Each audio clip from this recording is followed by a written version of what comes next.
ਸੋ ਮੇਰੇ ਬਹੁਤ ਹੀ ਪਿਆਰੇ ਵਿਦਿਆਰਥੀਓ ਅਤੇ ਸਟਾਫ ਸਾਥੀਓ, ਗੁੱਡ ਮਾਰਨਿੰਗ, ਸਤਿ ਸ਼੍ਰੀ ਅਕਾਲ। ਆਪਾਂ ਜਿਸ ਤਰ੍ਹਾਂ ਪਲਾਨ ਕੀਤਾ ਸੀ, ਆਪਣਾ ਜੋ ਸਰਟੀਫਿਕੇਟ ਕੋਰਸ ਇਨ ਐਗਰੀਕਲਚਰ ਅਕਾਊਂਟਿੰਗ ਹੈ ਉਸ ਦੀ ਅੱਜ ਸ਼ੁਰੂਆਤ ਕਰਨ ਜਾ ਰਹੇ ਹਾਂ। ਪਹਿਲਾ ਲੈਕਚਰ ਹੈ, ਇਹ ਤੁਹਾਡਾ ਵੈਲਿਊ ਐਡਿਡ ਕੋਰਸ ਹੋਏਗਾ ਔਰ ਮੇਰੀ ਇਹ ਖਾਹਿਸ਼ ਹੈ, ਤਮੰਨਾ ਹੈ ਕਿ ਵੱਧ ਤੋਂ ਵੱਧ ਵਿਦਿਆਰਥੀ ਇਸ ਕੋਰਸ ਦਾ ਫਾਇਦਾ ਉਠਾਉਣ। ਪਹਿਲਾ ਆਪਣੀ ਸਾਰੀ ਡਿਸਕਸ਼ਨ ਦਾ ਪ੍ਰੋਟੋਕੋਲ ਆਪਾਂ ਇਹ ਰੱਖਣਾ ਕਿ ਤੁਸੀਂ ਆਪਣੇ ਜਿਹੜੇ ਮਾਈਕ ਨੇ ਉਹ ਮਿਊਟ ਕਰਕੇ ਰੱਖੋ ਤਾਂ ਜੋ ਪ੍ਰੋਪਰ ਤੁਹਾਨੂੰ ਸਾਰੀ ਜਿਹੜੀ ਹੈ ਆਵਾਜ਼ ਆ ਸਕੇ, ਕਿਸੇ ਕਿਸਮ ਦੀ ਡਿਸਟਰਬੈਂਸ ਨਾ ਹੋਵੇ। ਜਦੋਂ ਆਪਾਂ ਕੁਐਸਚਨ ਕਰਾਂਗੇ, ਕੋਸ਼ਿਸ਼ ਕਰਾਂਗੇ ਕਿ ਕੁਐਸਚਨ ਜਿਹੜੇ ਨੇ ਆਪਾਂ ਕੁਐਸਚਨ ਆਨਸਰ ਸੈਸ਼ਨ ਦੇ ਵਿੱਚ ਕਰੀਏ, ਜਾਂ ਤੁਸੀਂ ਇਹਨੂੰ ਗਰੁੱਪ ਚੈਟ ਦੇ ਵਿੱਚ ਤੁਸੀਂ ਮੈਨੂੰ ਨਾਲ ਦੱਸ ਸਕਦੇ ਹੋ। ਤਾਂ ਮੈਂ ਤੁਹਾਡੇ ਨਾਲ ਸਕਰੀਨ ਵੀ ਸ਼ੇਅਰ ਕਰਾਂਗਾ, ਜਿਹੜੀ ਸਾਰੀ ਪੀਪੀਟੀ ਆ, will go for that PPT। ਅੱਜ ਪਹਿਲੇ ਲੈਕਚਰ ਦੇ ਵਿੱਚ what we shall do is ਅਸੀਂ ਐਗਰੀਕਲਚਰ ਦਾ ਓਵਰਆਲ ਵਿਊ ਲਵਾਂਗੇ ਕਿ ਕੀ ਵਿਊ ਹੈ ਨਾ, what is the overall view of agriculture, we shall go for that। So agriculture in Punjab, past, present and future। Punjab the Ki past ਰਿਹਾ, ਕੀ present ਹੈਗਾ ਔਰ ਕੀ future ਹੈਗਾ, ਇਹਦੇ ਬਾਰੇ ਅਸੀਂ ਜਿਹੜਾ ਹੈ ਉਹ ਦੇਖਣਾ ਹੈਗਾ। ਤੋ ਨਾਰਥ ਵੈਸਟ ਰੀਜਨ ਦੇ ਵਿੱਚ ਇੰਡੀਆ ਦੇ ਪੰਜਾਬ ਲੋਕੇਟਡ ਹੈਗਾ, ਸਾਨੂੰ ਸਾਰਿਆਂ ਨੂੰ ਪਤਾ ਹੈਗਾ। It is known as the granary of India, green belt ਦੇ ਤੌਰ ਤੇ ਇਸ ਨੂੰ ਜਾਣਿਆ ਜਾਂਦਾ ਸੀਗਾ। ਔਰ ਵੀ ਆਲ ਨੋ ਦੈਟ ਪੰਜਾਬ ਦੇ ਵਿੱਚ ਸਾਡੀ ਜਿਹੜੀ state the economy C, agriculture was the main contributor। So what we have to do is we have to have a look at the past, present and future state of agriculture in Punjab so that we can have an idea about it। History of agriculture in Sikh Empire 18ਵੀਂ ਸਦੀ ਦੇ ਵਿੱਚ ਮੁੱਖ ਤੌਰ ਤੇ ਸੀਗਾ ਔਰ ਉਸ ਸਮੇਂ ਪੰਜਾਬ ਦੀ ਜਿਹੜੀ ਐਗਰੀਕਲਚਰ ਸੀ ਇਹ 'ਚ ਇਰੀਗੇਸ਼ਨ ਇਨਫਰਾਸਟ੍ਰਕਚਰ ਦੇ ਵਿੱਚ ਬਹੁਤ ਇਨਵੈਸਟ ਕੀਤਾ ਹੋਇਆ ਹੈਗਾ ਸੀ। ਮਤਲਬ it was a good agriculture during the 18th century। We had the wheat crop, we had cotton, we had sugarcane। so at that time the agriculture was in good state। ਕੋਈ ਕਿਸੇ ਕਿਸਮ ਦੀ ਦਿੱਕਤ ਜਿਹੜੀ ਆ ਪੰਜਾਬ ਦੇ ਵਿੱਚ ਨਹੀਂ ਸੀ ਹੈਗੀ, ਅੱਛੇ ਤਰੀਕੇ 'ਚ ਐਗਰੀਕਲਚਰ ਚੱਲ ਰਹੀ ਸੀ। 20ਵੀਂ ਸਦੀ ਦੇ ਅੱਧ ਦੇ ਵਿੱਚ ਪੰਜਾਬ ਦੇ ਵਿੱਚ ਗ੍ਰੀਨ ਰੈਵੋਲੂਸ਼ਨ ਆਇਆ, ਵੀ ਆਲ ਨੋ। ਔਰ ਗ੍ਰੀਨ ਰੈਵੋਲੂਸ਼ਨ ਨੇ ਸਾਡੀ ਜਿਹੜੀ ਐਗਰੀਕਲਚਰ ਨੂੰ ਬੜਾ ਹੁਲਾਰਾ ਦਿੱਤਾ, ਬਹੁਤ ਵੱਡੀ ਪੱਧਰ ਤੇ ਐਗਰੀਕਲਚਰ ਸਾਡੀ ਜਿਹੜੀ ਸੀ ਵਿਕਸਿਤ ਹੋਈ, ਜਿਸ ਕਰਕੇ ਲੋਕਾਂ ਨੇ ਤਰੱਕੀਆਂ ਸ਼ੁਰੂ ਕੀਤੀਆਂ। ਔਰ ਮੈਂ ਅਕਸਰ ਦੇਖਦਾ ਹੁੰਦਾ ਕਿ ਇਹਦੇ ਨਾਲ ਕੀ ਹੋਇਆ, we had high yielding variety of wheat, rice and many fertilisers and pesticide that entered in our agriculture stream. ਖੇਤੀ 'ਚ ਆ ਗਏ, ਸਾਡੀ ਪ੍ਰੋਡਕਟਿਵਿਟੀ ਬਹੁਤ ਵੱਧ ਗਈ, ਪ੍ਰੋਡਕਸ਼ਨ ਬਹੁਤ ਵੱਧ ਗਈ, ਲੋਕਾਂ ਦੀ ਆਮਦਨ ਨੂੰ ਬਹੁਤ ਹੁਲਾਰਾ ਮਿਲਿਆ। ਇਹ ਗ੍ਰੀਨ ਰੈਵੋਲੂਸ਼ਨ ਦੀ ਗੱਲ ਹੈਗੀ ਸੀ। ਜਦੋਂ ਅਸੀਂ ਗ੍ਰੀਨ ਰੈਵੋਲੂਸ਼ਨ ਦੀ ਗੱਲ ਕਰਦੇ ਤਾਂ ਨਾਲ ਕੁਝ ਇਹਦੇ ਜੁੜੀਆਂ ਸਾਡੇ 'ਚ ਸਮੱਸਿਆਵਾਂ ਵੀ ਆਈਆਂ। ਜਿਹੜੀ ਅਸੀਂ ਗੱਲ ਸੋਚਦੇ ਹਾਂ ਕਿ ਕਿਸਾਨੀ ਦੀਆਂ ਸਮੱਸਿਆਵਾਂ ਕੀ ਪੈਦਾ ਹੋਈਆਂ, ਉਹਨਾਂ ਵਿੱਚ ਮੁੱਖ ਤੌਰ ਤੇ ਗ੍ਰੀਨ ਰੈਵੋਲੂਸ਼ਨ ਨਾਲ ਕੀ ਹੋਇਆ ਕਿ ਸਾਡਾ ਬਹੁਤ ਜ਼ਿਆਦਾ ਖਾਦਾਂ ਦੀ ਵਰਤੋਂ, ਪੈਸਟੀਸਾਈਡ ਦੀ ਵਰਤੋਂ, ਫਰਟੀਲਾਈਜ਼ਰਸ ਦੀ ਵਰਤੋਂ ਜਿਹੜੀ ਹੋਣੀ ਸ਼ੁਰੂ ਹੋ ਗਈ, ਜਿਹਦੇ ਕਰਕੇ ਕੀ ਹੋਇਆ ਕਿ ਸਾਡੀ ਖੇਤੀ ਦੇ ਵਿੱਚ ਉਹ ਬਿਮਾਰੀਆਂ ਆ ਬੜੀਆਂ ਜਿਨ੍ਹਾਂ ਦਾ ਜਿਹੜਾ ਹਰਜ਼ਾਨਾ ਅਸੀਂ ਅੱਜ ਭੁਗਤ ਰਹੇ ਹਾਂ। ਅਸੀਂ ਕਹਿੰਦੇ ਹਾਂ ਕਿ ਸਾਡੀਆਂ ਜਿਹੜੀਆਂ ਨੇ, ਚਾਹੇ ਉਹ ਸਬਜ਼ੀਆਂ ਨੇ, ਚਾਹੇ ਉਹ ਸਾਡੀ ਕਣਕ ਹੈ, ਚਾਹੇ ਉਹ ਸਾਡੀ ਹੋਰ ਜਿਹੜੀ ਵੀ ਕੋਈ ਪ੍ਰੋਡਕਸ਼ਨ ਹੈਗੀ ਆ, ਕਿ ਉਹ ਬੜੀ ਨੁਕਸਾਨਦੇਹ ਸਾਬਤ ਹੋ ਰਹੀ ਹੈ। ਤਾਂ ਗ੍ਰੀਨ ਰੈਵੋਲੂਸ਼ਨ ਨੇ ਅਸਿੱਧੇ ਤੌਰ ਤੇ ਨੈਗੇਟਿਵ ਉਹ ਸਾਨੂੰ ਕੰਟਰੀਬਿਊਟ ਵੀ ਕੀਤਾ। ਦੂਜਾ ਕੀ ਹੋਇਆ ਕਿ ਜਿਹੜੀ ਮੈਕਨਾਈਜੇਸ਼ਨ ਬਹੁਤ ਵੱਡੀ ਪੱਧਰ ਤੇ ਹੋਣ ਲੱਗ ਪਈ, ਟਰੈਕਟਰ ਆ ਗਏ, ਕੰਬਾਈਨਾਂ ਆ ਗਈਆਂ, ਹੋਰ ਬੜੀਆਂ ਚੀਜ਼ਾਂ ਆ ਗਈਆਂ, ਜਿਹਦੇ ਨਾਲ ਸਾਡੀ ਕ੍ਰੌਪ ਦੀ ਯੀਲਡ ਦੇ ਵਿੱਚ ਸੁਧਾਰ ਹੋਣਾ ਸ਼ੁਰੂ ਹੋ ਗਿਆ। ਉਸ ਮੈਕਨਾਈਜੇਸ਼ਨ ਨੇ ਵੀ ਕੀ ਕੀਤਾ ਕਿ ਸਾਨੂੰ ਕਈ ਤਰ੍ਹਾਂ ਦੀਆਂ ਸਮੱਸਿਆਵਾਂ ਛੇੜ ਦਿੱਤੀਆਂ। ਉਹ ਸਮੱਸਿਆਵਾਂ ਕੀ ਸੀ ਕਿ ਅਸੀਂ ਬਿਨਾਂ ਲੋੜ ਤੋਂ ਚੀਜ਼ਾਂ ਖਰੀਦਣ ਲੱਗ ਗਏ, ਬਿਨਾਂ ਲੋੜ ਤੋਂ ਅਸੀਂ ਟਰੈਕਟਰ ਖਰੀਦਣ ਲੱਗ ਗਏ, ਬਿਨਾਂ ਲੋੜ ਤੋਂ ਅਸੀਂ ਹੋਰ ਚੀਜ਼ਾਂ ਲਿਆਂਦੀਆਂ। 2 ਕਿੱਲੇ ਜ਼ਮੀਨ ਸੀ, ਸਾਨੂੰ ਟਰੈਕਟਰ ਦੀ ਲੋੜ ਸੀ ਜਾਂ ਨਹੀਂ ਸੀ, ਉਹ ਸਾਨੂੰ ਆਉਣ ਲੱਗ ਗਿਆ। ਬੈਂਕਾਂ ਨੇ ਬਹੁਤ ਆਸਾਨੀ ਨਾਲ ਕਰਜ਼ੇ ਦੇਣੇ ਸ਼ੁਰੂ ਕਰਤੇ। ਅੱਛਾ, ਜਦੋਂ ਬੈਂਕਾਂ ਦੇ ਕਰਜ਼ੇ ਹੋ ਗਏ, ਕਰਜ਼ੇ ਵੱਧਦੇ ਗਏ, ਕਰਜ਼ੇ, ਤੁਸੀਂ ਕਾਮਰਸ ਦੇ ਵਿਦਿਆਰਥੀ ਹੋ, ਯੂ ਆਲ ਨੋ ਕਿ ਕਰਜ਼ਾ ਜੇ ਤਾਂ ਅਸੀਂ ਕੋਈ ਪ੍ਰੋਡਕਟਿਵ ਪਰਪਸ ਲਈ ਲਈਏ, ਕਿਸੇ ਬਿਜ਼ਨਸ 'ਚ ਇਨਵੈਸਟ ਕਰੀਏ, ਉਹ ਤੋਂ ਕੋਈ ਪ੍ਰੋਫਿਟ ਹੋਵੇ ਤਾਂ ਉਹ ਕਰਜ਼ਾ ਸਾਡੇ ਲਈ ਫਾਇਦੇਮੰਦ ਆ। ਪਰ ਉਹ ਕਰਜ਼ਾ ਕੀ ਹੋਣ ਲੱਗ ਪਿਆ, ਉਹ ਕਰਜ਼ਾ ਅਸੀਂ ਕਈ ਵਾਰੀ ਲੈਂਦੇ ਕਿਸੇ ਪਰਪਸ ਲਈ ਸੀ, ਵਰਤਨ ਉਹਨੂੰ ਅਸੀਂ ਕੰਜ਼ੰਪਸ਼ਨ ਪਰਪਸ ਲਈ ਲੱਗ ਗਏ, ਅਸੀਂ ਉਸ ਨੂੰ ਵਰਤਣ ਆਪਣੇ ਕੰਮਾਂ ਲਈ ਲੱਗ ਗਏ, ਤਾਂ ਉਹਦੇ ਨਾਲ ਕੀ ਹੋਇਆ, ਸਾਡਾ ਨੁਕਸਾਨ ਹੋਣਾ ਸ਼ੁਰੂ ਹੋ ਗਿਆ। ਕਿਸਾਨ ਕਰਜ਼ੇ ਦੀ ਮਾਰ ਹੇਠ ਆਉਣਾ ਸ਼ੁਰੂ ਹੋ ਗਿਆ, ਫਿਰ ਕਰਜ਼ੇ ਮਾਫੀ ਦੀਆਂ ਗੱਲਾਂ ਚੱਲੀਆਂ, ਕਈ ਕਿਸਮ ਦੀਆਂ ਸਮੱਸਿਆਵਾਂ ਜਿਹੜੀਆਂ ਨਾਲ ਆਉਣੀਆਂ ਸ਼ੁਰੂ ਹੋ ਗਈਆਂ। ਔਰ ਗ੍ਰੀਨ ਰੈਵੋਲੂਸ਼ਨ ਨਾਲ ਦੂਜਾ ਜਿਹੜਾ ਸਾਡਾ ਕੀ ਹੋਇਆ ਕਿ ਅਸੀਂ ਕਈ ਚੀਜ਼ਾਂ ਹੋਰ ਗੁਆ ਬੈਠੇ। ਇਹ ਸਮਾਂ ਸੀ ਜਦੋਂ ਮੰਨਿਆ ਜਾਂਦਾ ਸੀ ਕਿ ਜਿਹੜੀ ਖੇਤੀ ਆ ਉਹ ਬੜੀ ਕਮਾਲ ਦੀ ਹੈਗੀ ਆ। ਮੈਂ ਇੱਕ ਸ਼ਬਦ ਵੀ ਵਰਤਿਆ ਸੀ, ਖੇਤੀ ਖਸਮਾਂ ਸੇਤੀ, ਕਿ ਜਿਹੜੀ ਖੇਤੀ ਆ ਉਹ ਮਾਲਕ ਦੀ ਹੈਗੀ ਆ। ਜਦੋਂ ਮਾਲਕ ਕੋਲੇ ਹੈਗਾ, ਜ਼ਮੀਨ ਦਾ ਓਨਰ ਕੋਲੇ ਹੈਗਾ, ਉਹ ਹਮੇਸ਼ਾ ਖੇਤੀ ਵਧੀਆ ਕਰੇਗਾ। ਸਾਡੀ ਖੇਤੀ ਕੀ ਹੋ ਗਈ, ਮਾਈਗ੍ਰੈਂਟ ਲੇਬਰ ਦੇ ਉੱਤੇ ਡਿਪੈਂਡੈਂਟ ਹੋਣੀ ਸ਼ੁਰੂ ਹੋ ਗਈ, ਜਿਹਦੇ ਨਾਲ ਫੇਰ ਸਾਨੂੰ ਜਿਹੜੀਆਂ ਨਵੀਆਂ ਸਮੱਸਿਆਵਾਂ ਪੈਦਾ ਹੋਈਆਂ। ਤਾਂ ਇਹ ਬੁਨਿਆਦੀ ਤੌਰ ਤੇ ਥੋੜੀ ਜਿਹੀ ਹਿਸਟਰੀ ਜਿਹੜੀ ਸੀਗੀ ਸਾਡੀ ਖੇਤੀ ਦੀ ਸੀ। ਹੁਣ when we go through the current status of agriculture in our state, ਫਿਰ ਕੀ ਆ ਕਿ ਸਾਡੀ ਐਗਰੀਕਲਚਰ ਦੇ ਵਿੱਚ ਅਸੀਂ ਜੇ ਜੀਡੀਪੀ 'ਚ ਹਿੱਸਾ ਦੇਖਦੇ ਹਾਂ, ਲਗਭਗ 28% ਸਾਡਾ ਜੀਡੀਪੀ ਦਾ ਜਿਹੜਾ ਗ੍ਰੋਸ ਡੋਮੈਸਟਿਕ ਪ੍ਰੋਡਕਟ ਹੈ ਆਫ ਦਾ ਸਟੇਟ, ਉਹਦੇ ਵਿੱਚ 28% ਹੈਗਾ। ਔਰ ਸਾਨੂੰ 2800 ਕਰੋੜ ਰੁਪਏ ਦੇ ਕਰੀਬ ਸਾਲਾਨਾ ਜਿਹੜਾ ਰੈਵਨਿਊ ਹੈ ਉਹ ਐਗਰੀਕਲਚਰ ਤੋਂ ਆਉਂਦਾ। ਔਰ ਪੰਜਾਬ ਦੀ 98% ਲੈਂਡ ਜਿਹੜੀ ਅਰੇਬਲ ਹੈਗੀ ਹੈ, 84% ਕਲਟੀਵੇਸ਼ਨ ਦੇ ਅੰਡਰ ਹੈਗੀ ਆ। ਔਰ 20% of the total wheat produced in India is produced in state of Punjab. Crop diversification ਵੀ ਅੱਜ ਦੇ ਸਮੇਂ 'ਚ ਬੜੀ ਚਰਚਾ 'ਚ ਗੱਲ ਚੱਲ ਰਹੀ ਹੈ ਕਿ ਸਾਨੂੰ ਜਿਹੜੀ ਆ ਵੱਧ ਤੋਂ ਵੱਧ ਡਾਈਵਰਸਿਫਿਕੇਸ਼ਨ ਕਰਨੀ ਚਾਹੀਦੀ ਹੈ। ਸਾਨੂੰ ਖੇਤੀ ਤੇ ਜਿਹੜੀਆਂ ਸਾਡੀਆਂ ਮੁੱਖ ਫਸਲਾਂ ਸੀ, ਚਾਵਲ ਦੀ ਫਸਲ ਸੀ, ਸਾਡੀ ਕਣਕ ਦੀ ਸੀ, ਕਿ ਇਹ ਚੋਂ ਸਾਨੂੰ ਬਾਹਰ ਨਿਕਲਣਾ ਚਾਹੀਦਾ, ਕਣਕ ਝੋਨੇ ਦੇ ਸਰਕਲ ਦੇ ਵਿੱਚੋਂ। ਉਹਦੇ ਨਾਲ ਕੀ ਹੋਇਆ, ਲੋਕਾਂ ਨੇ ਹੁਣ ਫਲ ਲਾਉਣੇ ਸ਼ੁਰੂ ਕੀਤੇ ਨੇ, ਵੈਜੀਟੇਬਲ ਸ਼ੁਰੂ ਕੀਤੀ ਆ, ਡੇਅਰੀ ਫਾਰਮਿੰਗ ਸ਼ੁਰੂ ਕੀਤੀ ਆ। ਤਾਂ ਸਾਨੂੰ ਜਿਹੜੀ ਕਰੰਟ ਸਟੇਟ ਦੇ ਵਿੱਚ ਜਿਹੜੀ ਡੇਅਰੀ ਇਹਦੀ ਗੱਲ ਕਰ ਰਹੇ ਆ ਨਾ, diversification the, it is very very important. ਜਿਸ ਤਰ੍ਹਾਂ ਤੁਸੀਂ ਆਪਣੇ ਹੁਣ ਜਿਹੜਾ ਪ੍ਰੋਜੈਕਟ ਕੀਤਾ ਸੀ, ਉਹਦੇ ਵਿੱਚ ਤੁਸੀਂ ਵਰਮੀ ਕੰਪੋਸਟ ਤਿਆਰ ਕੀਤੀ, ਦੂਜੀ ਕੰਪੋਸਟ ਤਿਆਰ ਕੀਤੀ, ਤਾਂ ਜੋ ਅਸੀਂ ਆਰਗੈਨਿਕ ਫਾਰਮਿੰਗ ਵੱਲ ਵਧ ਸਕੀਏ, ਅਸੀਂ ਲੋਕਾਂ ਨੂੰ ਸ਼ੁੱਧ ਪ੍ਰੋਡਿਊਸ ਦੇ ਸਕੀਏ। ਤਾਂ ਇਹ ਬੁਨਿਆਦੀ ਤੌਰ ਤੇ ਸਾਡਾ ਸਟੇਟਸ ਜਿਹੜਾ ਸੀ ਐਗਰੀਕਲਚਰ ਦਾ ਚੱਲਦਾ ਰਿਹਾ। ਫਾਈਨਾਂਸ ਮਿਨਿਸਟਰ ਨੇ, ਮੈਂ ਬਹੁਤਾ ਫੋਕਸ ਆਪਣਾ ਪੰਜਾਬ ਦੇ ਸੰਦਰਭ 'ਚ ਹੀ ਰੱਖ ਰਿਹਾ, ਫਾਈਨਾਂਸ ਮਿਨਿਸਟਰ ਨੇ ਜਿਹੜਾ ਸਾਨੂੰ ਡਾਟਾ ਦਿੱਤਾ, ਸਾਡਾ ਸਰਵਿਸ ਸੈਕਟਰ ਹਾਈਐਸਟ ਹੈਗਾ, ਦੈਟ ਇਜ਼ 45.91% ਜਿਹੜਾ ਸਾਡਾ ਜੀਡੀਪੀ 'ਚ ਸ਼ੇਅਰ ਹੈਗਾ। ਔਰ ਐਗਰੀਕਲਚਰ ਦਾ 28% ਮੈਂ ਤੁਹਾਨੂੰ ਦੱਸ ਹੀ ਚੁੱਕਿਆ, ਇੰਡਸਟਰੀ 25% ਦੇ ਉੱਤੇ ਹੈਗੀ ਆ। ਸੋ ਬੇਸਿਕਲੀ ਬਿਨਾਂ ਸ਼ੱਕ ਇਸ ਵੇਲੇ ਜਿਹੜਾ ਸਰਵਿਸ ਸੈਕਟਰ ਆ, ਜਿਸ ਤੁਹਾਡੀਆਂ ਸਾਰੀਆਂ ਸੇਵਾਵਾਂ ਆ ਜਾਂਦੀਆਂ, ਉਹ ਚਾਹੇ ਇੰਸ਼ੋਰੈਂਸ ਦੀਆਂ ਆ ਗਈਆਂ, ਉਹ ਚਾਹੇ ਆਈਟੀ ਦੀਆਂ ਆ ਗਈਆਂ, ਉਹ ਚਾਹੇ ਇੰਟਰਨੈਟ ਦੀਆਂ ਆ ਗਈਆਂ, ਉਹ ਚਾਹੇ ਬੈਂਕਿੰਗ ਦੀਆਂ ਆ ਗਈਆਂ, ਉਹ ਚਾਹੇ ਇੰਸ਼ੋਰੈਂਸ ਦੀਆਂ ਆ ਗਈਆਂ। ਤਾਂ ਇਹ ਸਾਰਾ ਕੁਝ ਜਿਹੜਾ ਹੈਗਾ, ਇਹ ਤੁਹਾਡਾ ਮੇਨ ਸਰਵਿਸ ਸੈਕਟਰ ਕੰਟਰੀਬਿਊਟ ਕਰਦਾ, ਜਿਹਦੇ ਵਿੱਚ ਸਾਡਾ ਇੰਨਾ ਹਿੱਸਾ ਹੈਗਾ ਸੀ। ਔਰ ਉਦੋਂ ਬਾਅਦ ਐਗਰੀਕਲਚਰ ਆ। ਪਿਆਰੇ ਵਿਦਿਆਰਥੀਓ, ਯਾਦ ਰੱਖੋ 1981 ਦੇ ਵਿੱਚ 81 'ਚ ਐਗਰੀਕਲਚਰ ਸਾਡੀ ਡੋਮੀਨੇਟਿੰਗ ਸੀ। ਅਸੀਂ ਐਗਰੀਕਲਚਰ ਦਾ ਜੀਡੀਪੀ 'ਚ ਬਹੁਤ ਵੱਡੀ ਪੱਧਰ ਤੇ ਕੰਟਰੀਬਿਊਟ ਕਰ ਰਹੇ ਸੀ। ਔਰ ਪੰਜਾਬ ਹਿੰਦੁਸਤਾਨ ਦਾ ਪਰ ਕੈਪੀਟਾ ਇਨਕਮ ਦੇ ਵਿੱਚ 1 ਨੰਬਰ ਦੇ ਉੱਤੇ ਸਟੇਟ ਸੀਗਾ। Punjab was number 1 state in whole of the country as the ranking was concerned. ਪਰ ਉਹ ਕੀ ਹੋਇਆ, ਹੌਲੀ ਹੌਲੀ ਹੌਲੀ ਪਛੜਦਾ, ਹੁਣ ਅਸੀਂ 16ਵੇਂ ਨੰਬਰ ਤੇ ਜਾ ਪਹੁੰਚੇ ਹਾਂ।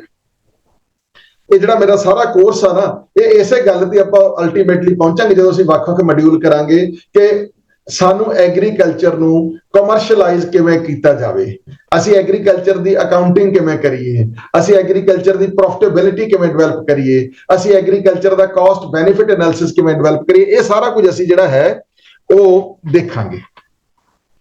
ਸੋ agriculture, we all know, the backbone of the rural population ਇਸ ਵੇਲੇ ਵਰਸਟ ਕ੍ਰਾਈਸਿਸ 'ਚ ਹੈਗੀ ਆ, ਇੰਡੈਪਟਰਨੈਸ ਹੈਗੀ ਆ, ਔਰ ਫਾਰਮਰ ਸੁਸਾਈਡ ਬਹੁਤ ਹੋ ਰਹੇ ਨੇ। ਭਾਵੇਂ ਨੈਸ਼ਨਲ ਪੂਲ ਦੇ ਵਿੱਚ ਆਪਣਾ ਰਾਈਸ ਤੇ ਵੀਟ ਦੇ ਵਿੱਚ ਅਸੀਂ ਬਹੁਤ ਕੰਟਰੀਬਿਊਟ ਕਰ ਰਹੇ ਹਾਂ, ਪਰ ਜਿਹੜੇ ਛੋਟੇ ਕਿਸਾਨ ਨੇ, small farmers, for marginal farmers, ਖੇਤੀ ਕੀ ਹੋ ਗਿਆ, ਨਾਨ ਪ੍ਰੋਫਿਟੇਬਲ ਐਕਟੀਵਿਟੀ ਬਣ ਗਈ। ਇਸੇ ਕਰਕੇ ਫਾਰਮ ਸੁਸਾਈਡ ਹੋਣ ਲੱਗ ਗਈ।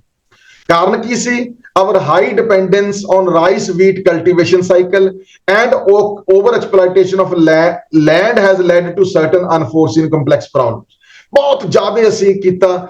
ਇਹਦੀ ਜਿਹੜੀ ਪਾਣੀ ਦਾ ਲੈਵਲ ਸਾਡਾ ਘਟ ਗਿਆ, ਮਿੱਟੀ ਸਾਡੀ ਮਾੜੀ ਹੋ ਗਈ, ਜ਼ਮੀਨ ਸਾਡੀ ਮਾੜੀ ਹੋ ਗਈ, ਓਵਰ ਯੂਜ਼ ਖਾਦਾਂ ਦੀ ਹੋ ਗਈ, ਫਰਟੀਲਾਈਜ਼ਰਸ ਦੀ ਹੋ ਗਈ, ਪੈਸਟੀਸਾਈਡਸ ਦੀ ਹੋ ਗਈ, ਹੈਲਥ ਇਸ਼ੂਜ਼ ਆ ਗਏ। ਔਰ ਈਵਨ ਹੁਣ ਇਹ ਕਹਿਣ ਲੱਗ ਗਏ ਕਿ ਪੰਜਾਬ ਜਿਹੜਾ ਹੈ ਇਹ ਕੈਂਸਰ ਬੈਲਟ ਬਣਦਾ ਜਾ ਰਿਹਾ। ਬੇਤਹਾਸ਼ਾ ਕੈਂਸਰ ਦੇ ਲੋਕ ਪੇਸ਼ੈਂਟ ਹੋ ਰਹੇ ਨੇ, ਲੋਕਾਂ ਦੇ ਆਰਗਨ ਜਿਹੜੇ ਨੇ ਉਹ ਫੇਲਰ ਹੋ ਰਹੇ ਨੇ। ਸੋ ਸਾਨੂੰ ਐਗਰੀਕਲਚਰ ਤੋਂ ਜਿਹੜਾ ਫੋਕਸ ਸ਼ਿਫਟ ਕਰਨ ਦੀਆਂ ਸਲਾਹਾਂ ਦੇਣ ਲੱਗ ਪਏ ਕਿ ਅਸੀਂ ਐਗਰੀਕਲਚਰ ਤੋਂ ਐਗਰੋ ਪ੍ਰੋਸੈਸਿੰਗ 'ਚ ਜਾਈਏ, ਅਸੀਂ ਫਲੋਰੀਕਲਚਰ 'ਚ ਜਾਈਏ, ਅਸੀਂ ਰੂਰਲ ਟੂਰਿਜ਼ਮ 'ਚ ਜਾਈਏ, ਅਸੀਂ ਇੰਡਸਟਰੀ 'ਚ ਜਾਈਏ, ਅਸੀਂ ਸਰਵਿਸਿਜ਼ ਦੇ ਵਿੱਚ ਜਾਈਏ। ਗੱਲਾਂ ਆਪਾਂ ਲੇਟਰ ਔਨ ਕਰਾਂਗੇ। ਮੈਂ ਤੁਹਾਨੂੰ ਅੱਜ ਓਵਰਵਿਊ ਦੇ ਰਿਹਾ ਕਿ ਸਾਡੀ ਐਗਰੀਕਲਚਰ ਕਿਵੇਂ ਜੇ ਖੜੀ ਆ, ਕੀ ਸਾਡੇ ਕੋਲੇ ਹੈਗਾ, ਕਿਹੋ ਜਿਹਾ ਨਹੀਂ ਹੈਗਾ, ਕੀ ਸਾਨੂੰ ਕਰਨਾ ਚਾਹੀਦਾ। That is the important area. So total ਜਿਹੜਾ ਕਲਟੀਵੇਬਲ ਏਰੀਆ ਸੀਗਾ ਸਟੇਟ ਦਾ, ਦੈਟ ਇਜ਼ 4.2 ਮਿਲੀਅਨ ਹੈਕਟੇਅਰ ਤੋਂ 3% of the net area sown in the country. ਤੁਸੀਂ ਦੇਖੋ ਸਿਰਫ ਦੇਸ਼ ਦੇ ਵਿੱਚ ਜਿੰਨੀ ਪੈਦਾਵਾਰ ਹੁੰਦੀ ਹੈ, ਜਿੰਨੀ ਜਗ੍ਹਾ 'ਚ, ਪੰਜਾਬ ਉਹਦਾ ਸਿਰਫ 3% ਏਰੀਆ 'ਚ ਖੇਤੀ ਕਰਦਾ, 3% ਬਣਦਾ ਹੋ। ਪਰ ਇਹਦੇ ਨਾਲ ਵੀ ਵਰਲਡ ਦੇ ਵਿੱਚ ਪੰਜਾਬ ਵੀਟ ਦਾ ਗ੍ਰੋਸ ਪ੍ਰੋਡਿਊਸਰ 7ਵੇਂ ਨੰਬਰ ਤੇ ਆ। ਭਾਵ ਕੀ ਆ, ਕੈਨੇਡਾ ਆਸਟ੍ਰੇਲੀਆ ਤੋਂ ਬਾਅਦ ਸਭ ਤੋਂ ਵੱਧ ਜਿਹੜੀ ਹੈ ਵੀਟ ਜਨਰੇਟ ਕਰਦਾ, which is about 1/10 of the global trade in wheat. ਵਿਸ਼ਵ ਦਾ ਜਿਹੜਾ ਵੀਟ ਦਾ ਵਪਾਰ ਆ ਉਹਦਾ ਅਬਾਊਟ 1/10 ਬਣਦਾ, 10ਵਾਂ ਹਿੱਸਾ। ਮਤਲਬ ਅਸੀਂ ਥੋੜੇ ਜਿਹੇ ਏਰੀਆ 'ਚ ਖੇਤੀ ਕਰਕੇ ਵੀ ਅਸੀਂ ਬਹੁਤ ਵਧੀਆ ਕਣਕ ਜਿਹੜੀ ਆ ਪੈਦਾ ਕਰ ਰਹੇ ਹਾਂ। ਜੇ ਰਾਈਸ ਦੀ ਅਸੀਂ ਗੱਲ ਕਰੀਏ, its market surplus is second only to Thailand at the global level। तो एग्रीकल्चर ਦਾ ਭਾਵੇਂ ਸਾਡੇ ਡੋਮੈਸਟਿਕ ਪ੍ਰੋਡਕਟ ਸ਼ੇਅਰ ਘਟ ਰਿਹਾ, ਪਰ ਇੰਪਲਾਇਮੈਂਟ ਵਿੱਚ ਸ਼ੇਅਰ ਬਹੁਤ ਹਾਈਐਸਟ ਹੈ। ਇਹ ਗੱਲ ਸੋਚਣ ਵਾਲੀ ਹੈ। ਪੰਜਾਬ ਦਾ ਜਿਹੜਾ ਐਗਰੀਕਲਚਰ ਦੇ ਵਿੱਚ ਲੋਕ ਲੱਗੇ ਹੋਏ ਨੇ, ਬਹੁਤ ਵੱਡੀ ਗਿਣਤੀ ਵਿੱਚ ਲੱਗੇ ਹੋਏ ਨੇ, ਔਰ ਇਸੇ ਕਰਕੇ ਇਹ ਬਹੁਤ ਜ਼ਿਆਦਾ ਲੋਕਾਂ ਦੀ ਰੋਟੀ ਪਾਣੀ ਦਾ ਜਿਹੜਾ ਹੈ ਮੇਨ ਸੋਰਸ ਹੈਗਾ। ਮਤਲਬ ਅਜੇ ਵੀ ਸਾਡੀ 50% ਤੋਂ ਵੱਧ ਜਿਹੜੀ ਰੂਰਲ ਪਾਪੂਲੇਸ਼ਨ ਆ ਉਹ ਆਪਣੀ ਰੋਜ਼ੀ ਰੋਟੀ ਲਈ, ਲਾਈਵਲੀਹੁੱਡ ਲਈ, ਰੁਜ਼ਗਾਰ ਲਈ ਖੇਤੀ ਤੇ ਨਿਰਭਰ ਕਰਦੀ ਆ। ਇਹ ਗੱਲ ਵਿਚਾਰਨ ਵਾਲੀ ਹੈ। ਕਿਉਂਕਿ ਕਿਹਾ ਕੀ ਜਾਂਦਾ ਕਿ ਇਹਦੇ ਵਿੱਚ ਹਿਡਨ ਅਨਐਮਪਲਾਇਮੈਂਟ ਹੈਗੀ ਆ, ਜਿਹੜੀ ਲੁਕਮੀ ਅਨਐਮਪਲਾਇਮੈਂਟ ਹੈਗੀ ਆ। ਉਹ ਲੁਕਮੀ ਅਨਐਮਪਲਾਇਮੈਂਟ ਕੀ ਆ? ਸਪੋਜ਼ ਖੇਤ 'ਚ 2 ਬੰਦਿਆਂ ਦੀ ਲੋੜ ਆ, ਸਾਰਾ ਟੱਬਰ ਵਿੱਚ ਕੰਮ ਕਰ ਰਿਹਾ। ਡਿਸਗਾਈਜ਼ਡ ਇੰਪਲਾਇਮੈਂਟ ਹੈਗੀ ਆ। ਅਨਐਮਪਲਾਇਮੈਂਟ ਕਿਵੇਂ ਆ ਕਿ ਘਰੋਂ ਜਿਹੜੇ ਘਰ ਦੀ ਔਰਤ ਆ ਉਹ ਰੋਟੀ ਪਾਣੀ ਬਣਾਉਂਦੀ ਆ, ਸਾਰਾ ਬਣਾਉਂਦੀ ਕਿਹਦੇ ਲਈ ਹੈ? ਜਿੰਨੀ ਲੇਬਰ ਆ, ਜਿੰਨੇ ਲੋਕ ਖੇਤ 'ਚ ਕੰਮ ਕਰਦੇ ਨੇ, ਅਸੀਂ ਉਹਦੀ ਲੇਬਰ ਨੂੰ ਕਿਤੇ ਕਾਊਂਟ ਨਹੀਂ ਕਰਦੇ। ਅਸੀਂ ਆਪਣੇ ਜਵਾਕਾਂ ਦੀ ਲੇਬਰ ਨੂੰ ਕਾਊਂਟ ਨਹੀਂ ਕਰਦੇ। ਅਸੀਂ ਜਿਹੜੇ ਖੇਤ 'ਚ ਜਾ ਕੇ ਸਮਾਨ ਫੜਾ ਕੇ ਆਉਂਦੇ ਆ ਉਹਦੀ ਲੇਬਰ ਨੂੰ ਕਾਊਂਟ ਨਹੀਂ ਕਰਦੇ। ਭਾਵ ਕੀ ਆ ਕਿ ਕਈ ਵਾਰੀ ਟੱਬਰ ਦੇ ਬੰਦੇ ਤਾਂ ਇੱਕ ਦੀ ਲੋੜ ਆ ਖੇਤ ਦੇ ਵਿੱਚ, ਸਾਰਾ ਟੱਬਰ ਹੀ ਉਹਦੇ ਵਿੱਚ ਲੱਗਿਆ ਹੋਇਆ। ਇਹ ਬਹੁਤ ਮਹੱਤਵਪੂਰਨ ਪਹਿਲੂ ਹੈਗਾ। ਤਾਂ ਇਸ ਕਰਕੇ ਜਿਹੜਾ ਲਗਾਤਾਰ ਹੌਲੀ ਹੌਲੀ ਅਸੀਂ ਕੀ ਹੁਣ ਕਰ ਰਹੇ ਆ ਕਿ ਸਾਡੀ ਐਗਰੀਕਲਚਰ ਜਿਹੜੀ ਆ ਸਟੈਗਨੈਂਟ ਹੋ ਗਈ ਆ, ਸਟੈਗਨੇਸ਼ਨ 'ਚ ਆ ਗਈ ਆ, ਤੇ ਕਾਸਟ ਆਫ ਕਲਟੀਵੇਸ਼ਨ ਵੱਧਦੀ ਜਾਂਦੀ ਆ, ਤੇ ਕ੍ਰੌਪ ਡਾਈਵਰਸਿਫਿਕੇਸ਼ਨ ਦੀ ਬਜਾਏ ਅਜੇ ਵੀ ਅਸੀਂ ਰਾਈਸ ਤੇ ਵੀਟ ਦੇ ਚੱਕਰ 'ਚੋਂ ਨਹੀਂ ਨਿਕਲ ਰਹੇ। ਜਦੋਂ ਕੁਝ ਲੋਕਾਂ ਨਾਲ ਗੱਲ ਕਰਦੇ ਆ ਉਹ ਕਹਿੰਦੇ ਨੇ ਕਿ ਜੀ ਕੋਈ ਪ੍ਰੋਪਰ ਸਾਡੇ ਕੋਲੇ ਹੈ ਹੀ ਨਹੀਂ। ਬਿਲਕੁਲ ਕਿਸਾਨਾਂ ਦੀ ਗੱਲ ਠੀਕ ਆ। ਅਸਲ 'ਚ ਕੀ ਹੈ ਕਿ ਸਰਕਾਰਾਂ ਨੇ ਵੀ ਜਿਸ ਰੂਪ ਦੇ ਵਿੱਚ ਯੋਗਦਾਨ ਕਿਸਾਨੀ ਨੂੰ ਕਰਨਾ ਚਾਹੀਦਾ ਸੀ ਉਵੇਂ ਨਹੀਂ ਕੀਤਾ। ਕਿਵੇਂ ਨਹੀਂ ਕੀਤਾ? ਕੋਈ ਵੱਖ-ਵੱਖ ਜਿਹੜੀਆਂ ਫਸਲਾਂ ਸੀ ਉਹਨਾਂ ਦੀ ਕੋਈ ਪ੍ਰੋਪਰ ਪ੍ਰਾਈਸਿੰਗ ਨਹੀਂ ਕੀਤੀ। ਸਿਰਫ ਕਣਕ, ਬੀਟ ਜਾਂ 1-2 ਹੋਰ ਫਸਲਾਂ ਦੀ ਜਿਹੜੀ ਹੈ MSP ਜਿਹੜੀ ਹੈ ਫਿਕਸ ਕੀਤੀ ਹੋਈ ਹੈ, ਬਾਕੀਆਂ ਦੀ ਕੋਈ ਚੱਜ ਨਾਲ MSP ਫਿਕਸ ਨਹੀਂ। ਔਰ MSP ਵੀ ਜਿਹੜੀ ਹੈ ਪ੍ਰੋਪਰ ਤਰੀਕੇ 'ਚ ਨਹੀਂ ਫਿਕਸ ਹੋਈ ਵੀ। ਸੋ what we are to think about is that we need to convince the governments that we should focus upon the MSP of all the crops. Otherwise ਜਿਹੜੇ ਕਿਸਾਨ ਨੇ they will not diversify at all. Why should they diversify if they don't get the proper pricing for their crop? ਇਸ ਸਾਲ ਸਰਕਾਰ ਵੱਲੋਂ, ਪੰਜਾਬ ਸਰਕਾਰ ਵੱਲੋਂ ਕਿਹਾ ਗਿਆ ਕਿ ਤੁਸੀਂ ਪਲਸਸ ਨੂੰ ਉਗਾਓ, ਤੁਸੀਂ ਹੋਰ ਚੀਜ਼ਾਂ ਨੂੰ ਉਗਾਓ। ਤਾਂ ਇਹਦੇ ਨਾਲ ਕੀ ਹੋਏਗਾ ਕਿ ਅਸੀਂ ਇਹਨੂੰ ਚੱਕਾਂਗੇ। ਕੁਝ ਕਿਸਾਨ ਇਸ ਪਾਸੇ ਨੂੰ ਗਏ ਵੀ, ਪਰ ਬਹੁਤਾ ਫਾਇਦਾ ਅਜੇ ਨਹੀਂ ਹੋਇਆ।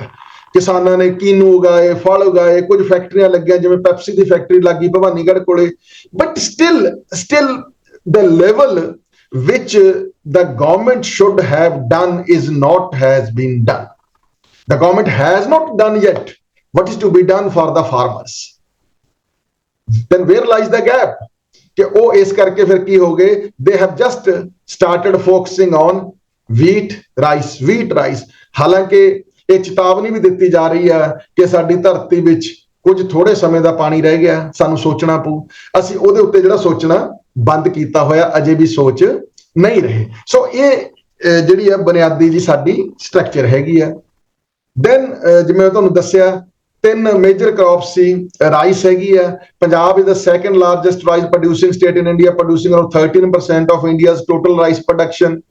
Wheat is the most widely cultivated crop in Punjab, covering around half of the land under cultivation. Cotton, ਦੇ ਵਿੱਚ Punjab is the second largest producer of cotton in the country with 11% share of the total cotton production. So these are the 3 major crops. We have entered into pulses in some areas.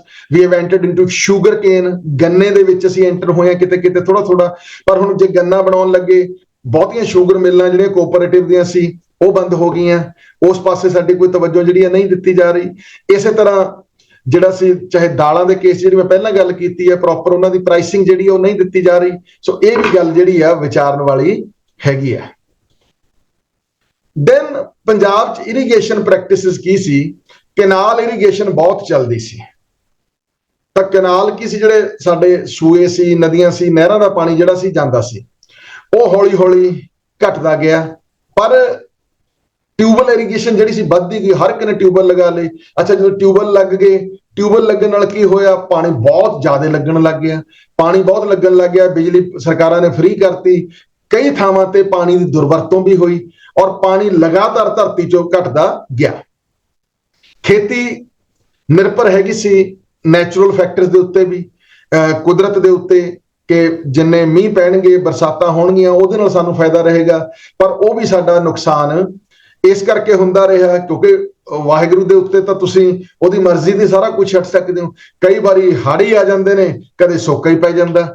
ਔਰ ਜਿਹੜਾ ਕਿਉਂਕਿ ਅਸੀਂ ਥੋੜਾ ਜਿਹਾ ਕੁਦਰਤ ਨਾਲ ਇਹੋ ਜਿਹਾ ਖਿਲਵਾੜ ਕੀਤਾ ਜਿਹਦੇ ਕਰਕੇ ਕੁਦਰਤ ਦਾ ਵਿਧੀ ਵਿਧਾਨ ਚੇਂਜ ਹੋ ਗਿਆ।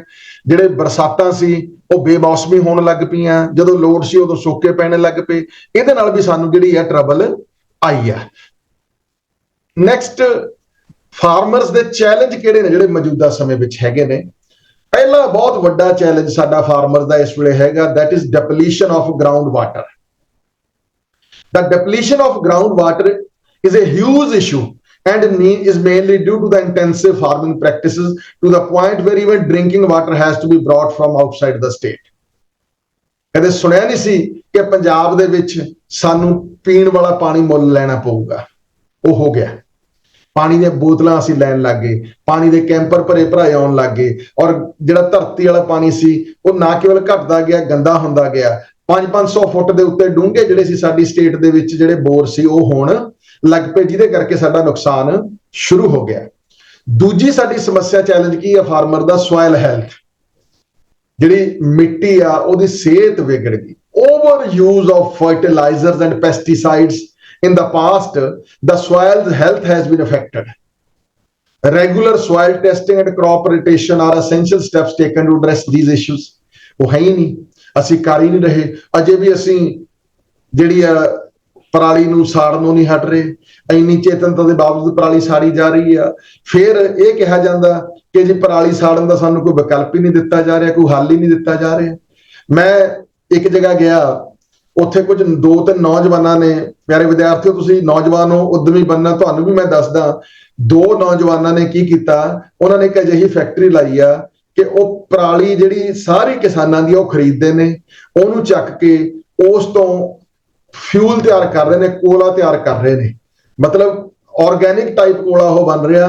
ਉਸ ਕੋਲੇ ਨੂੰ ਉਹ ਕੀ ਆ, ਉਹ ਕਹਿੰਦੇ ਅਸੀਂ ਜੀ ਥਰਮਲ ਪਲਾਂਟਸ ਨੂੰ ਇਹ ਕੋਲਾ ਜਿਹੜਾ ਹੈ ਵੇਚਾਂਗੇ। ਸੋ ਸਾਨੂੰ ਇਸ ਤਰ੍ਹਾਂ ਦੀਆਂ ਕੁਝ ਇਨੋਵੇਟਿਵ ਪ੍ਰੈਕਟਿਸਿਸ ਵੀ ਐਡ ਕਰਨੀਆਂ ਪੈਣਗੀਆਂ, ਸਾਨੂੰ ਸੋਇਲ ਦੀ ਹੈਲਥ ਲਈ ਧਿਆਨ ਦੇਣਾ ਪਊਗਾ। ਈਵਨ ਇੱਥੋਂ ਤੱਕ ਮਹਿਸੂਸ ਕੀਤਾ ਜਾਂਦਾ ਕਿ ਆਰਗੈਨਿਕ ਫਾਰਮਿੰਗ ਤਾਂ ਬਿਹਤਰ ਹੋ ਸਕਦੀ ਆ ਜੇ ਧਰਤੀ 2-3 ਸਾਲ ਅਸੀਂ ਖਾਲੀ ਛੱਡ ਕੇ ਪਹਿਲਾਂ ਜ਼ਮੀਨ ਨੂੰ ਥੋੜਾ ਜਿਹਾ ਸ਼ੁੱਧੀ ਵੱਲ ਵਧੀਏ। ਹੁਣ ਸਾਡੀ ਪ੍ਰੋਬਲਮ ਕੀ ਆ ਕਿ ਸਾਡੀ ਜ਼ਮੀਨ ਦੀ ਹੈਲਥ ਇੰਨੀ ਮਾੜੀ ਹੋ ਚੁੱਕੀ ਆ, ਉਹ ਸਾਰਾ ਕੁਝ ਅਸੀਂ ਖਾ ਰਹੇ ਹਾਂ, ਇਸੇ ਕਰਕੇ ਅਸੀਂ ਦਿਨੋਂ ਦਿਨ ਬਿਮਾਰੀਆਂ ਦਾ ਸ਼ਿਕਾਰ ਹੋ ਰਹੇ ਹਾਂ। ਸਾਡੀ ਹਵਾ ਵੀ ਗੰਦਲੀ ਹੋ ਗਈ, ਸਾਡਾ ਪਾਣੀ ਵੀ ਗੰਦਲਾ ਹੋ ਗਿਆ, ਸਾਡੀ ਧਰਤੀ ਵੀ ਗੰਦਲੀ ਹੋ ਗਈ, ਤਾਂ ਸਾਨੂੰ ਇਹ ਵੀ ਦੇਖਣਾ ਪਊਗਾ। ਤੀਜਾ ਚੈਲੰਜ ਜਿਹੜਾ ਹੈਗਾ labour ਸਕੇਅਰਸਿਟੀ। Many farmers in Punjab struggle with labor unavailability due to the migration of people to urban areas, resulting in a shortage of skilled workers। ਜਿਹੜੀ ਮੈਂ ਪਹਿਲਾਂ ਗੱਲ ਕੀਤੀ ਆ, ਖੇਤੀ ਖਸਮਾਂ ਸੇਤੀ, ਸਾਡੇ ਬੰਦੇ ਕੰਮ ਛੱਡ ਗਏ ਨੇ, ਨੌਜਵਾਨ ਮੁੰਡੇ ਕੰਮ ਛੱਡ ਗਏ ਨੇ, ਜਾਂ ਸਾਡਾ ਨੌਜਵਾਨ ਬਹੁਤਾ ਬਾਹਰ ਨੂੰ ਕਰ ਰਿਹਾ, ਤਾਂ ਸਾਡੀ ਜਿਹੜੀ ਰਹਿੰਦ ਖੂੰਹਦ ਖੇਤੀ ਆ ਉਹ ਮਾਈਗ੍ਰੈਂਟ ਲੇਬਰ ਤੇ ਨਿਰਭਰ ਕਰ ਰਹੀ ਆ। ਅੱਛਾ, ਮਾਈਗ੍ਰੈਂਟ ਲੇਬਰ ਵੀ ਹੁਣ ਦਿਨੋਂ ਦਿਨ ਇੱਕ ਤਾਂ ਮਹਿੰਗੀ ਹੋ ਗਈ, ਇੱਕ ਸਾਨੂੰ ਮਿਲਣੀ ਔਖੀ ਹੋ ਗਈ। ਉਹ ਆਪਣੇ ਏਰੀਆਜ਼ ਦੇ ਵਿੱਚ ਉਹਨਾਂ ਨੇ ਬਹੁਤ ਡਿਵੈਲਪ ਕਰ ਲਿਆ। ਯੂਪੀ ਦੇ ਵਿੱਚ ਬੜੀ ਲੈਂਡ ਡਿਵੈਲਪ ਹੋ ਕੇ ਖੇਤੀ ਦੀਆਂ ਪ੍ਰੈਕਟਿਸ ਸੁਧਰ ਗਈਆਂ ਨੇ, ਬਿਹਾਰ ਦੇ ਵਿੱਚ ਬਹੁਤ ਲੈਂਡ ਡਿਵੈਲਪ ਹੋ ਕੇ ਖੇਤੀ ਦੀਆਂ ਪ੍ਰੈਕਟਿਸ ਸੁਧਰ ਗਈਆਂ ਨੇ। ਤਾਂ ਇਹ ਸਾਰੀ ਸਾਡੇ ਲਈ ਸਮੱਸਿਆ ਬਣਦੀ ਜਾ ਰਹੀ, ਜਦੋਂ ਲੇਬਰ ਨਹੀਂ, ਆਪ ਅਸੀਂ ਕੰਮ ਨਹੀਂ ਕਰ ਰਹੇ, ਇਸੇ ਕਰਕੇ ਖੇਤੀ ਜਿਹੜਾ ਹੈ ਕਹਿੰਦੇ ਮੁਨਾਫੇਦਾਰ ਧੰਦਾ ਨਹੀਂ ਰਿਹਾ। ਜਦੋਂ ਅਸੀਂ ਐਗਰੀਕਲਚਰ ਦੀ ਅਕਾਊਂਟਿੰਗ ਦੀ ਗੱਲ ਕਰਾਂਗੇ, ਉੱਥੇ ਅਸੀਂ ਸਾਰੀਆਂ ਚੀਜ਼ਾਂ ਲੈ ਕੇ ਆਵਾਂਗੇ ਕਿ ਅਸੀਂ ਕਿਵੇਂ ਕੰਮ ਕਰਨਾ। ਦੈਨ ਫਿਊਚਰ ਆਫ ਐਗਰੀਕਲਚਰ ਇਨ ਪੰਜਾਬ ਕੀ ਆ? ਅਵੇਅਰਨੈਸ ਕੈਂਪੇਨਸ ਪੰਜਾਬ ਗਵਰਨਮੈਂਟ ਕਰ ਰਹੀ ਆ, ਗਵਰਨਮੈਂਟ ਆਫ ਇੰਡੀਆ ਕਰ ਰਹੀ ਆ ਕਿ ਅਸੀਂ ਮਾਡਰਨ ਫਾਰਮਿੰਗ ਕਰੀਏ, ਸਸਟੇਨੇਬਲ ਫਾਰਮਿੰਗ ਕਰੀਏ, ਅਸੀਂ ਨਵੀਆਂ ਟੈਕਨੀਕਸ ਦੀ ਵਰਤੋਂ ਕਰੀਏ, ਅਸੀਂ ਆਰਗੈਨਿਕ ਵਰਤੋਂ ਕਰੀਏ, ਅਸੀਂ ਵਰਮੀ ਕੰਪੋਸਟ ਦੀ ਵਰਤੋਂ ਕਰੀਏ। ਉਹ ਪਰਾਲੀ ਨੂੰ ਕੱਟਣ ਵਾਲੀਆਂ ਮਸ਼ੀਨਾਂ ਆ ਗਈਆਂ ਹੈ, ਜਿਵੇਂ ਹੈਪੀ ਸੀਡਰ ਹੈ, ਕਿ ਅਸੀਂ ਇਦਾਂ ਦਾ ਕੰਮ ਜਿਹੜਾ ਕਰਦੇ ਰਹੀਏ, ਫਾਰਮ ਮੈਕਨਾਈਜੇਸ਼ਨ ਕਰੀਏ, ਬਿਹਤਰ ਮਸ਼ੀਨਰੀ ਕਰੀਏ। ਪਰ ਇਹਦੇ ਨਾਲ ਕੀ ਹੋਵੇ, ਫਾਰਮਰਸ ਜਿਹੜੇ ਨੇ ਉਹ ਫੋਕਸ ਨਾਲ ਆਪ ਕਰਨ, ਜਿਹੜੇ ਜ਼ਮੀਨ ਦੇ ਓਨਰ ਨੇ ਉਹ ਆਪ ਫੋਕਸ ਕਰਨ, ਜਿਹੜੇ ਕਿਸਾਨਾਂ ਦੇ ਨਵੇਂ ਨੌਜਵਾਨ ਪਨੀਰੀ ਹੈ ਉਹ ਖੇਤਾਂ ਵਿੱਚ ਜਾਵੇ, ਉਹ ਖੇਤੀ ਦੇ ਵਿੱਚ ਨਵੀਆਂ ਟੈਕਨੀਕਸ ਲੈ ਕੇ ਆਵੇ। ਅੱਜ ਕੱਲ ਤਾਂ ਈਵਨ ਹਵਾ ਦੇ ਵਿੱਚ ਖੇਤੀ ਹੋਣ ਲੱਗ ਗਈ, ਕਹਿੰਦੇ ਜ਼ਮੀਨ ਦੀ ਵੀ ਲੋੜ ਨਹੀਂ ਹੈਗੀ। ਅੱਜ ਕੱਲ ਪੋਲੀ ਹਾਊਸਸ ਦੀ ਖੇਤੀ ਹੋਣ ਲੱਗ ਗਈ, ਗ੍ਰੀਨ ਹਾਊਸਸ ਦੀ ਖੇਤੀ ਹੋਣ ਲੱਗ ਗਈ, ਗ੍ਰੀਨ ਨੈਟਸ ਦੀ ਖੇਤੀ ਹੋਣ ਲੱਗ ਗਈ। ਕਈ ਨੌਜਵਾਨ ਮੁੰਡੇ ਮੇਰੇ ਸਾਹਮਣੇ ਨੇ, ਇੱਕ ਰੋਪੜ ਦੇ ਮੁੰਡੇ ਨੇ, ਸਾਰੀ ਜਿਹੜੀ ਸਾਡੀ ਜਿਹਨੂੰ ਲਗਜ਼ਰੀ ਅਸੀਂ ਵੈਜੀਟੇਬਲਸ ਕਹਿੰਦੇ ਆ, ਜਿਵੇਂ ਯੈਲੋ ਜਿਹੜੀ ਸ਼ਿਮਲਾ ਮਿਰਚ ਹੈਗੀ ਆ, ਰੈੱਡ ਮਿਰਚ ਹੈਗੀ ਆ, ਏਦਾਂ ਹੀ ਬਰੋਕਲੀ ਹੈਗੀ ਆ, ਏਦਾਂ ਹੀ ਲੈਟਿਸ ਹੈਗਾ, ਏਦਾਂ ਹੀ ਹੋਰ ਕਈ ਚੀਜ਼ਾਂ ਨੇ, ਹਨਾ, ਆਈਸਬਰਗ ਹੈਗਾ। ਉਹਨਾਂ ਨੂੰ ਨਵੀਆਂ ਚੀਜ਼ਾਂ ਦੀ ਖੇਤੀ ਕਰਕੇ ਥੋੜੇ ਥੋੜੇ ਏਰੀਆ 'ਚ ਖੇਤੀ ਕਰ ਰਹੇ ਨੇ, ਉਹ ਵੇਚ ਰਹੇ ਨੇ, ਆਪ ਹੀ ਮਾਰਕੀਟਿੰਗ ਕਰ ਰਹੇ ਨੇ। ਆ ਜਿੰਨੇ ਤੁਹਾਡੇ ਸਬਵੇ ਨੇ, ਜਿੰਨੇ ਤੁਹਾਡੇ ਬਰਗਰਾਂ ਵਾਲੇ ਨੇ, ਇਹਨਾਂ ਨੂੰ ਕੀ ਆ, ਇਹ ਸਾਰੀਆਂ ਚੀਜ਼ਾਂ ਦੀ ਬਹੁਤ ਲੋੜ ਆ। ਨਵੇਂ ਮੁੰਡਿਆਂ ਨੇ ਕਈ ਥਾਂ ਤੇ ਇਹਨੂੰ ਫੜਿਆ, ਥੋੜੀ ਥੋੜੀ ਥਾਂ 'ਚ ਖੇਤੀ ਕਰਕੇ ਅੱਗੇ ਉਸ ਨੂੰ ਭੇਜਦੇ ਨੇ, ਹਿਸਾਬ ਕਿਤਾਬ ਰੱਖ ਰਹੇ ਨੇ। ਏਦਾਂ ਹੀ ਐਗਰੋ ਫੋਰੈਸਟਰੀ ਸਾਡਾ ਫਿਊਚਰ ਹੈਗਾ। ਅਸੀਂ ਤਰ੍ਹਾਂ ਤਰ੍ਹਾਂ ਦੇ ਜਿਹੜੇ ਨੇ ਆਪਣੇ ਫਾਰਮਸ ਦੇ ਵਿੱਚ ਪਲਾਂਟਸ ਲਾਈਏ, ਬੂਟੇ ਲਾਈਏ, ਦਰਖਤ ਲਾਈਏ, ਸਾਡੀ ਸੋਇਲ ਕੰਜ਼ਰਵੇਸ਼ਨ ਵੀ ਹੋਊਗੀ, ਉਹਦੇ ਨਾਲ ਸਾਡੀ এনवायरमेंटल ਹੈਲਥ ਵੀ ਠੀਕ ਰਹੂਗੀ, ਸਾਡੀ ਇਕਨੋਮਿਕ ਗਰੋਥ ਵੀ ਜਿਹੜੀ ਆ ਬਿਹਤਰ ਹੋਏਗੀ। ਬਾਗ ਲਾਏ ਜਾ ਸਕਦੇ ਆ, ਚੰਗੇ ਫਲਾਂ ਦੇ ਬਾਗ ਲਾਈਏ। ਅੱਜ ਕੱਲ ਐਪਲ ਵਗੈਰਾ, ਮੈਂਗੋ, ਅੱਜ ਕੱਲ ਤਕਰੀਬਨ ਸਾਰੇ ਫਲ ਹੀ ਸਾਡੀ ਸਟੇਟ 'ਚ ਹੋਣ ਲੱਗ ਪਏ ਨੇ। ਇਸੇ ਤਰ੍ਹਾਂ ਕੁਝ ਹੋਰ ਅਸੀਂ ਵੱਖਰੇ ਦਰਖਤਾਂ ਦੀ ਖੇਤੀ ਕਰ ਸਕਦੇ ਹਾਂ, ਅਸੀਂ ਲੌਂਗ ਟਰਮ ਖੇਤੀ ਵਾਲੀ ਪਲੈਨਿੰਗ ਕਰ ਸਕਦੇ ਹਾਂ, ਹਨਾ। ਤੇ ਮਤਲਬ ਭਾਵ ਕੀ ਆ ਕਿ ਜਿੰਨੇ ਫੋਰੈਸਟ ਲਾਏ ਜਾਣਗੇ ਉਹ ਸਾਨੂੰ ਧਨ ਵੀ ਦੇਣਗੇ, ਉਹ ਸਾਨੂੰ ਇਕਨੋਮਿਕ ਗਰੋਥ ਵੀ ਦੇਣਗੇ, ਉਹ ਸਾਡੇ এনवायरमेंट ਨੂੰ ਵੀ ਬਿਹਤਰ ਰੱਖਣਗੇ। ਇਹ ਵੀ ਸਾਨੂੰ ਧਿਆਨ ਰੱਖਣਾ ਪਊਗਾ। ਸੋ ਸਾਡਾ ਪਾਸਟ ਬਹੁਤ ਵਧੀਆ ਹੈਗਾ ਸੀ, ਸਾਡਾ ਕਲਚਰ ਵੀ ਇਹੀ ਕਿਹਾ ਜਾਂਦਾ ਸੀ ਕਿ ਪੰਜਾਬ ਦਾ ਕਲਚਰ ਐਗਰੀਕਲਚਰ ਹੈਗਾ, ਸਾਡੀ ਪ੍ਰਾਇਮਰੀ ਸੋਰਸ ਸੀ ਸਾਡੀ ਲਾਈਵਲੀਹੁੱਡ ਦਾ, ਸਾਡੇ ਲੋਕਾਂ ਦਾ। ਔਰ ਬੜੇ ਇਹ ਮੰਨਿਆ ਜਾਂਦਾ ਸੀ ਕਿ ਸਾਡੀ ਜਿਹੜੀ ਐਗਰੀਕਲਚਰ ਆ ਉਹ ਬਹੁਤ ਸ਼ੁੱਧ ਸੌਦੇ ਵਾਲੀ ਹੈਗੀ ਆ, ਮਾੜੀ ਨਹੀਂ ਹੈਗੀ। ਔਰ ਇਹ ਵੀ ਕਿਹਾ ਜਾਂਦਾ ਸੀ ਕਿ agriculture is always a best place to live in. So we should keep in mind that we should feel proud on our agriculture. ਅਸੀਂ ਉਹਨੂੰ ਮਾੜਾ ਨਾ ਮੰਨੀਏ, ਅਸੀਂ ਇਹ ਮੰਨੀਏ ਕਿ ਸਾਡਾ ਬੜਾ ਫਿਊਚਰ ਪ੍ਰੋਮਿਸਿੰਗ ਹੈਗਾ ਐਗਰੀਕਲਚਰ ਦੇ ਵਿੱਚ। ਅਸੀਂ ਇਹਨੂੰ ਟੈਕਨੋਲੋਜੀਕਲੀ, ਅਸੀਂ ਨਵੀਆਂ ਟੈਕਨੀਕਸ ਰਾਹੀਂ, ਅਸੀਂ ਨਵੀਂ ਮਸ਼ੀਨਰੀ ਰਾਹੀਂ, ਅਸੀਂ ਨਵੀਆਂ ਪਾਲਿਸੀਜ਼ ਰਾਹੀਂ ਇਹਨੂੰ ਤਰੀਕੇ ਨਾਲ ਚੱਲੀਏ। ਅਸੀਂ ਜਿਹੜੀ ਆ ਥੋੜਾ ਜਿਹਾ ਕੋਆਪਰੇਟਿਵ ਫਾਰਮਿੰਗ ਵਾਲੇ ਪਾਸੇ ਮੁੜੀਏ, ਇੱਕ ਦੂਜੇ ਨਾਲ ਸਹਿਯੋਗ ਕਰੀਏ, ਇਨੋਵੇਟਿਵ ਪ੍ਰੈਕਟਿਸਿਸ ਐਡ ਕਰੀਏ, ਖੇਤੀ ਨੂੰ ਸ਼ੁੱਧ ਰੱਖੀਏ। ਔਰ ਜਿਵੇਂ ਪੁਰਾਣੇ ਸਮਿਆਂ 'ਚ ਕਿਸਾਨ ਕਹਿੰਦਾ ਹੁੰਦਾ ਸੀ ਕਿ ਖੇਤੀ ਮੇਰੀ ਮਾਂ ਹੈ, ਧਰਤੀ ਮੇਰੀ ਮਾਂ ਹੈ। ਉਸ ਰੂਪ ਦੇ ਵਿੱਚ ਅਸੀਂ ਇਸ ਨੂੰ ਜਿਹੜਾ ਹੈ ਪਿਆਰ ਕਰੀਏ, ਫਿਰ ਬਿਨਾਂ ਸ਼ੱਕ ਜਿਹੜੀ ਸਾਡੀ ਖੇਤੀ ਹੈ ਬਹੁਤ ਵਧੀਆ ਜਿਹੜੀ ਆ ਬਣ ਜਾਵੇਗੀ। ਸੋ ਪਿਆਰੇ ਵਿਦਿਆਰਥੀਓ, ਇਹ ਮੇਰਾ ਬੁਨਿਆਦੀ ਜਾਂ ਓਵਰਵਿਊ ਸੀ ਜਿਹੜਾ ਮੈਂ ਤੁਹਾਨੂੰ ਐਗਰੀਕਲਚਰ ਦੇ ਬਾਰੇ ਦੇਣਾ ਸੀ। ਓਵਰਆਲ ਪੰਜਾਬ ਖੇਤੀ ਪ੍ਰਧਾਨ ਸੂਬਾ ਹੈਗਾ। ਪੰਜਾਬ ਦੇ ਵਿੱਚ ਖੇਤੀ ਦਾ ਬਹੁਤ ਵਧੀਆ ਜਿਹੜਾ ਪ੍ਰਾਪਤੀਆਂ ਸੀ, ਵਰਤਮਾਨ ਵੀ ਵਧੀਆ, ਭਵਿੱਖ ਵੀ ਵਧੀਆ ਹੋਵੇਗਾ। ਅਸੀਂ ਖੇਤੀ ਨੂੰ ਮਾਡਰਨ ਲਿਖਿਆ ਤੇ ਲੈ ਕੇ ਜਾਣਾ। ਅਸੀਂ ਜਦੋਂ ਖੇਤੀ ਨੂੰ ਕਮਰਸ਼ਲਾਈਜ਼ ਕਰਨਾ ਸਿੱਖ ਲਿਆ, ਅਸੀਂ ਜਦੋਂ ਖੇਤੀ ਦੇ ਲੇਖੇ ਬਣਾਉਣੇ ਸਿੱਖ ਲਏ, ਅਸੀਂ ਜਦੋਂ ਖੇਤੀ ਦੀ ਪ੍ਰੋਫਿਟੇਬਿਲਿਟੀ ਕੈਲਕੂਲੇਟ ਕਰਨੀ ਸਿੱਖ ਲਈ, ਅਸੀਂ ਜਦੋਂ ਖੇਤੀ ਦੇ ਕਾਸਟ ਬੈਨੀਫਿਟ ਐਨਾਲਿਸਿਸ ਸਿੱਖ ਲਏ, ਤਾਂ ਯਕੀਨਨ ਤੌਰ ਤੇ ਖੇਤੀ ਜਿਹੜੀ ਹੈ ਬਹੁਤ ਵਧੀਆ ਲਾਹੇਵੰਦ ਧੰਦਾ ਬਣੇਗੀ, ਸਾਡਾ ਮੇਨ ਧੰਦਾ ਬਣੇਗੀ ਔਰ ਸਾਡੇ ਲਈ ਇਹ ਪ੍ਰੋਫਿਟੇਬਿਲਿਟੀ ਦਾ ਕਾਰਨ ਬਣੇਗੀ। ਸੋ ਬਹੁਤ ਧੰਨਵਾਦ। ਹੁਣ ਤੁਸੀਂ ਮੇਰੇ ਨਾਲ ਕੋਈ ਵੀ ਜਿਹੜੀ ਗੱਲਬਾਤ ਆ ਉਹ ਕਰ ਸਕਦੇ ਹੋ।